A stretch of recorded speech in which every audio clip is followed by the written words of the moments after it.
2006 সালে অনুরাগ বসুর গ্যাংস্টার সিনেমায় ইয়ালি গানে কণ্ঠ দিয়ে ব্যাপক জনপ্রিয়তা লাভ করেন ভারতীয় গায়ক জুবিন গার্গ। 19 সেপ্টেম্বর সিঙ্গাপুরে ভয়াবহ এক স্কুবা ড্রাইভিং দুর্ঘটনায় মৃত্যু হয়েছে তার এমন আকস্মিক মৃত্যুতে বলিউড শোকাহত।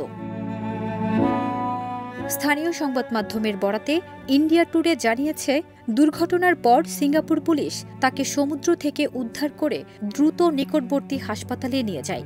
নিবিড় পরিচর্যা কেন্দ্রে রাখলেও চিকিৎসকেরা তাকে আর বাঁচাতে পারেননি। তার বয়স হয়েছিল মাত্র 52 বছর। নর্থ ইস্ট উৎসবে অংশ নিতে সিঙ্গাপুরে গিয়েছিলেন আসামের জনপ্রিয় গায়ক জুবিন। আজকের অনুষ্ঠানে তার পারফর্ম করার কথা ছিল, কিন্তু হঠাৎ এ মৃত্যু সংবাদ গোটা ভারতকে শোকস্তব্ধ করে দিয়েছে। জুবিন গার্গ শুধু গায়ক নন, তিনি সুরকার, অভিনেতা ও উত্তর পূর্ব ভারতের সাংস্কৃতিক মুখপাত্র। দেশজুড়ে তার ভক্ত ও সহশিল্পীরা শোক জানাচ্ছেন। সামাজিক যোগাযোগ মাধ্যম ভরে গেছে শ্রদ্ধা ও সমবেদনায়।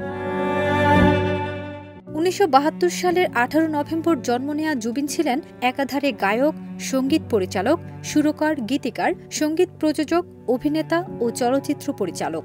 1992 সালে অনুষ্ঠিত যুব মহোৎসব পাশ্চাত্য একক পরিবেশনায় স্বর্ণপদক লাভ করার পর জুবিনের জীবনের মোড় পাল্টে যায়। 1992 সালেই অসমিয়া অ্যালবাম অনামিকা মুক্তির মাধ্যমে জুবিন পেশাদার সঙ্গীত জগতে প্রবেশ করেন। ফারজানা নিকিতা, দেশ রূপান্তর।